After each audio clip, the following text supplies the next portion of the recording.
नमस्कार दोस्तों, मैं आज आपको इस वीडियो के माध्यम से ये समझाने जा रहा हूं कि एफएमएसएम में स्कोर कैसे किया जाए।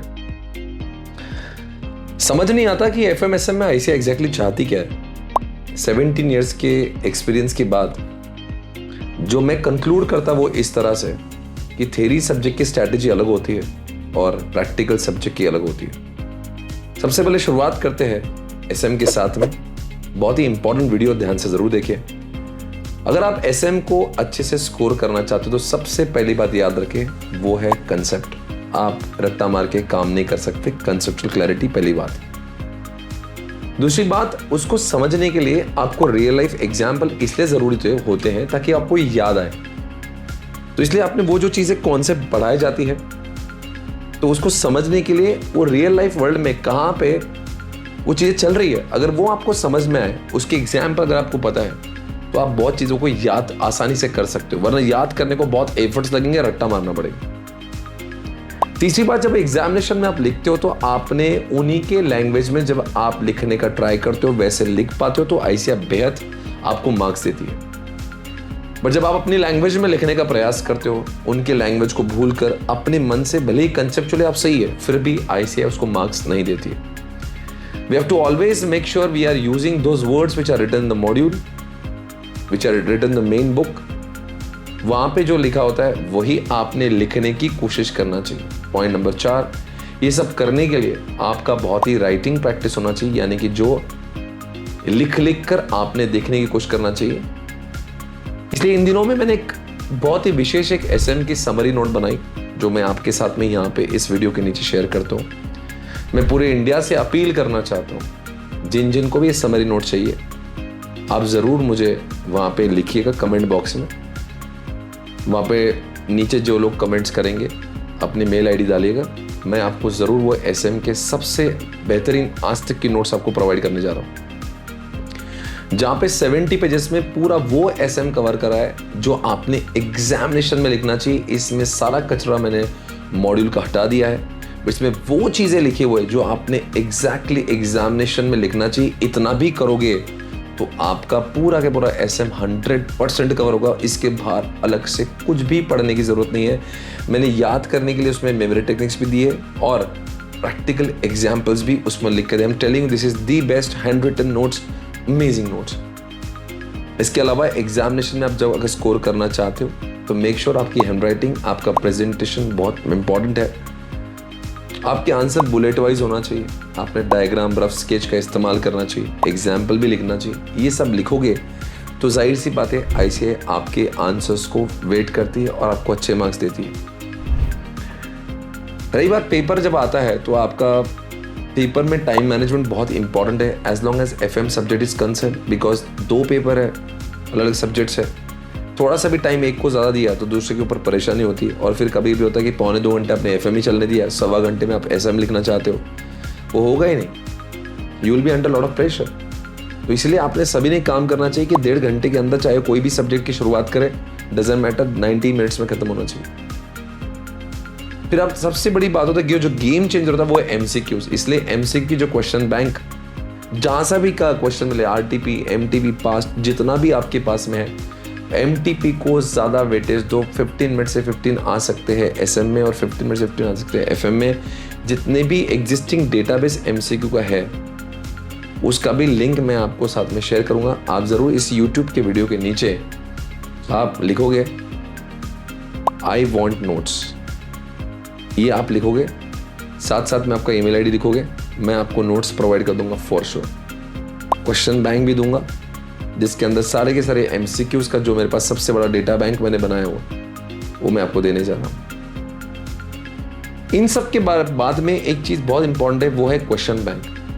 वो क्वेश्चन बैंक जो बनाया हुआ है वो इतना ही इंपॉर्टेंट है बिकॉज आईसीएआर का पेपर पूछने का जो ढंग है वो अलग होता है और कंसेप्ट जो एसएम के बुक में दिए जाते हैं वो पढ़ना वो अच्छी बात है, बट उसके बाद में क्वेश्चन बैंक को पढ़ना बेहद जरूरी to understand what kind of question they do ask in the examination.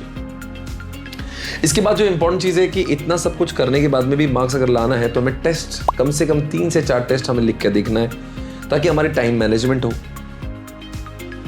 वो बहुत जरूरी है। और पेपर का पैटर्न समझो, पेपर कैसे पूछ जाते हैं। पहले क्या होता है, 2-3 बार जब प्रैक्टिस करोगे तो आपको क्लैरिटी आ जाएगी कि पहले ये पूछा जाता है, फिर बाद में ये पूछते हैं, और 3 घंटे में कैसे मैनेज करना चाहिए, वो बहुत इंपॉर्टेंट है। एक चीज और इंपॉर्टेंट मुझे लगती है कि अगर आपको FMSM में कम बैक करना है तो आपको एक पेपर राइटिंग के साथ साथ में देखना है कि एग्जामिनेशन के पहले दिन हमने कौन से चैप्टर को कितना टाइम देना चाहिए ताकि FM और SM पूरी तरह से रिवाइज हो सके। साथ ही साथ और एक बात मुझे लगती है कि FMSM सब्जेक्ट में अगर आपको यहाँ से लेके 45 डेज में क्या करना चाहिए उसकी स्ट्रैटेजी अगर मैं बताऊँ तो आपने कम से कम SM सब्जेक्ट की अगर मैं बात करूँ तो कम से कम 7 से 8 बार रिवाइज करना चाहिए। 3 पेपर आपने सॉल्व करना चाहिए। और रिवाइज कैसे होगा, वो जो नोट्स मैं आपको दे रहा हूँ उसके अलावा कुछ मत पढ़ना, दैट्स माई गारंटी।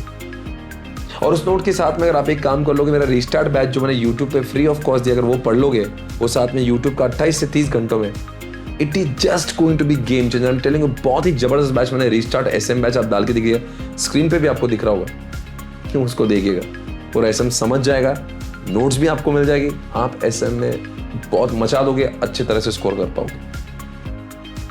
तो 2-3 बार वो वीडियो देख लीजिएगा, मेरे नोट्स से 4-5 बार पढ़ लीजिएगा, 7-8 बार आपका SM आराम से रिवाइज हो जाएगा। अब बात है FM की। इसके लिए सबसे पहली बात आप करोगे, आपके फॉर्मूलाज आपको पूरी तरह से याद होना जरूरी है। 100% सारे फॉर्मूले याद होना चाहिए, पहली बात। दूसरी बात, हर चैप्टर की कंसेप्चुअल क्लैरिटी होना चाहिए, बिकॉज एग्जामिनेशन में कभी कभी अनशंट ऐसे क्वेश्चन पूछते हैं जो हो सकता है हमने मॉड्यूल में सॉल्व भी नहीं किए, उसके लिए कंसेप्चुअल क्लैरिटी बहुत जरूरी है।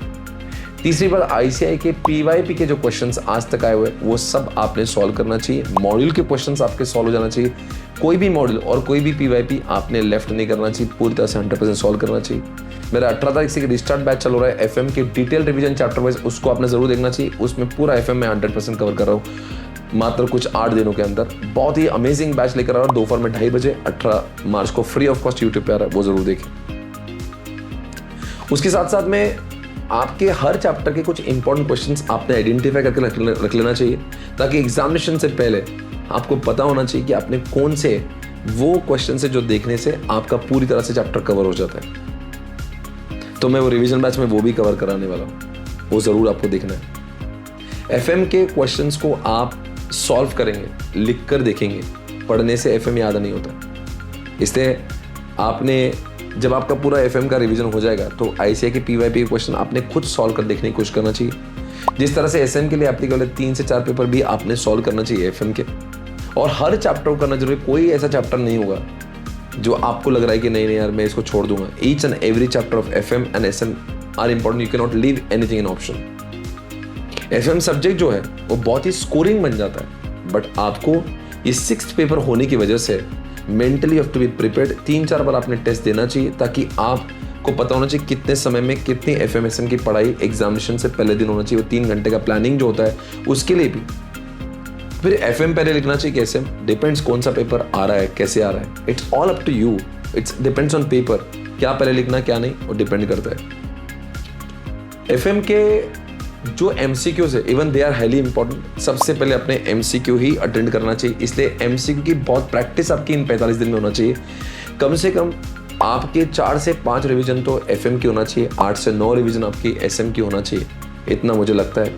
ये सब अगर करते हैं आप, जिसमें मॉड्यूल आ गया, जिसमें आपका PYP आ गया, टाइम ले तो RTP आप कर रहे हो, 3-4 टेस्ट आप कर रहे हो, इस तरह का स्ट्रैटेजी आपका होना चाहिए। 45 डेज के वक्त में आप YouTube पे जो रिवीजन लेक्चर मैं बता रहा हूँ वो भी आप करेंगे, तो इससे आपका 5-6 बार आराम से ही ऐसे FM हो जाएगा।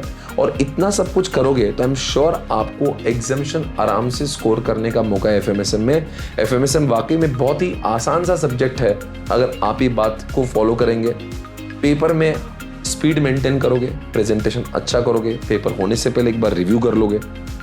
और याद रखना, FM में और SM में आंसर देखना नहीं, पहले क्वेश्चंस देखो, खुद के मन से आंसर रिकॉल होना चाहिए, ऐसा आपने काम करना चाहिए, तो आपको पूरी तरह से एग्जामिनेशन में याद आएगा। आई एम श्योर आपको ये सारी बातें बहुत अच्छी लगी होगी और आपको समझ आएगा। प्लीज़ इन सब चीज़ों को फॉलो करें। आई एम श्योर आप बहुत ही अच्छे से स्कोर कर पाएंगे एग्जामिनेशन में। जिन लोगों ने मेरी क्लासेस की है उनको मेरे क्लासेस के नोट्स के अलावा कुछ भी और करने की ज़रूरत नहीं है। Right guys, irrespective of any students, आप सब लोग इसको फॉलो करें। यूट्यूब पे मेरा रिस्टार्ट बैच ऑलरेडी है, ये जो QR कोड दिख रहा है उसको स्कैन करें, ऑलरेडी बहुत सारे लेक्चर्स है, उसको रिवीजन देखें। और जो मैं रिस्टार्ट बैच स्टार्ट कर रहा हूँ 18th ऑफ नवंबर से 2:30 बजे उसको ज़रूर अटेंड करें। पूरा FM कवर 100% हो जाएगा और SM का रिस्टार्ट बैच ऑलरेडी अपलोडेड जो स्क्रीन पर आपको दिख रहा है उसको भी ज़रूर देख रहे हैं। आई एम श्योर ये दोनों चीज़ें आप फॉलो करेंगे, it will add lot of value to your confidence. Thank you so much guys, take care, bye bye.